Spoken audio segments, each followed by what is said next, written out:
essentially an AI adoption consultancy. So, what is AI adoption? It is really the ability to help people in business use technology. Yeah. And I started this journey out over 12, 13 years ago.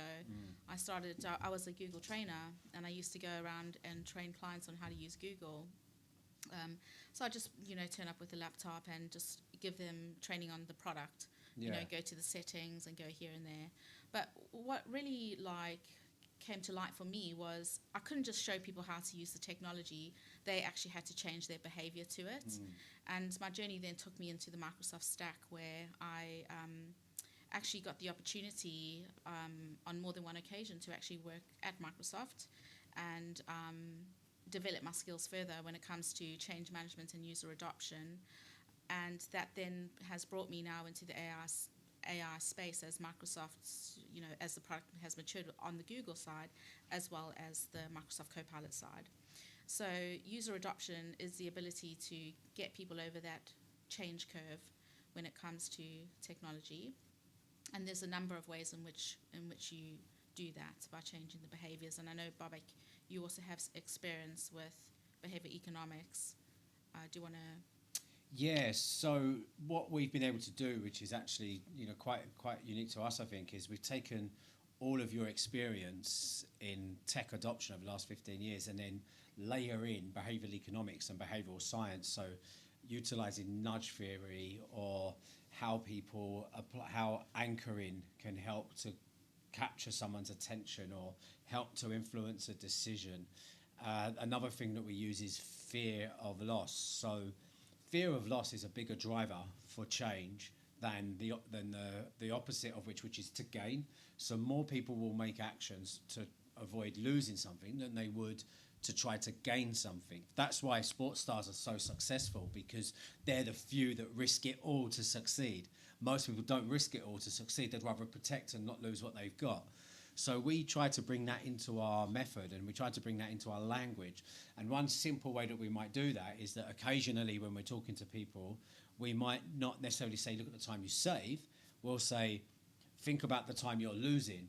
Because what that does is that makes people feel like, now I need to use AI because I can't afford to lose my time. My time is really precious to me. Whereas when you're saying to people, think of the time you'll save, they start to worry about all of the other problems. Like, oh, well, what am I going to do with it, though? If I save it, what's the point? Whereas as soon as you tell them it's theirs to lose, they become really entrenched in trying to utilise the tool. So they're quite minimal changes, but they are like science-led. And I've been able to layer that a little bit onto what is ultimately the foundations of your experience. So, I mean, you've been doing it for a long time, 15 years nearly. So who have you worked with? You've worked with some huge brands. Who have you helped to adopt technology? In my past career, I've worked with Morrison's, actually, supermarkets, and I helped them embrace a new piece of technology. It's taken me to Jaguar Land Rover. I then worked on a big client linked to Thomson Reuters, Refinitiv, their sister company, their financial risk company.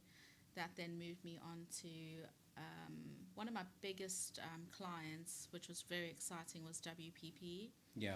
And they're very much embracing the AI journey. So that really catapulted my career, and really started to understand large language models, and I just really had to embrace that.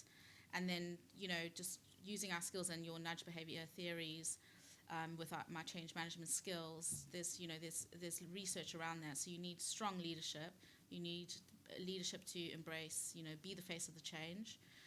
And you need managers also to be that face of change, because people will only listen to their managers, right? The direct contact is your manager, and you'll listen. So if you get management level on board, that helps with not resisting change. And other tactics like it takes 5 times for someone to read or hear a message before it's actually embedded into their psyche. So communicate the change, get leadership on board, create a champions community. But it's not a one-size-fits approach for all clients. Every client's different. They come with a different culture, and you really need to understand your client and its people, and that's what we do at PromptAI. Yeah, that's actually a really good point, that it isn't a one size fits all, and I think that's another thing that maybe makes us a bit different in the way that we aim to approach this.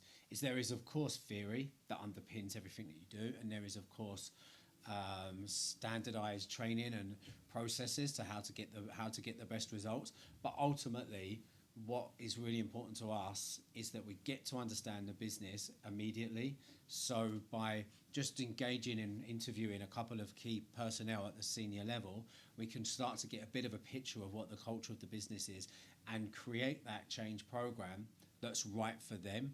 What are their pain points? What is the culture? But what is it? Is it the type of business where the CEO makes most of the serious decisions? If so, we need to weave that into our process.